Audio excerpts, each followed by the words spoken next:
Турнір прысвечаны стагоддзю беларускай міліцыі і ўдзельнічалі ў ім сёлета 3 каманды. Госці са сталіцы «Дынама» на варце, каманда ўпраўлення ўнутраных спраў Брэсцкага аблвыканкама і гаспадары спаборніцтваў міліцыянеры Кобрыншчыны.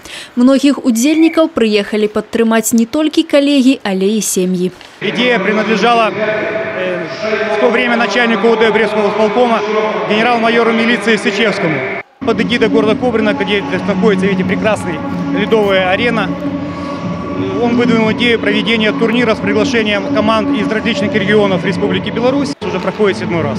Турнір праходзіў па кругавой сістэме згодна з рэспубліканскімі правіламі аматарскага хакея. Адкрыў яго матч паміж камандай берасцейцаў з хакейным клубам «Кобрын». Народнай зямлі кабрынчанам шанцавала з самай першай хвіліны гульні. Брэсцкія праваахоўнікі саступілі, і наступны матч у кабрынчан прайшоў з гасцямі з Мінска, камандай «Дынама» на варте. Хорошая игра. Команда, конечно, достойное сопротивление оказывает.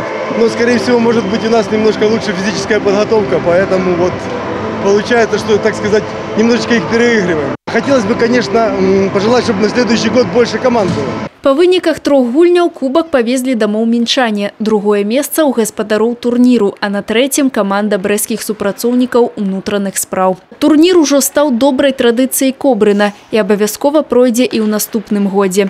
Спадзяемся, ён парадуе і ўдзельнікаў, і аматараў, а вялікая разнастайнасць каманд яшчэ больш згуртуе дух беларускай міліцыі. Ірына Карольченка, Александр Воронін, тэлерадыёкампанія «Брэст».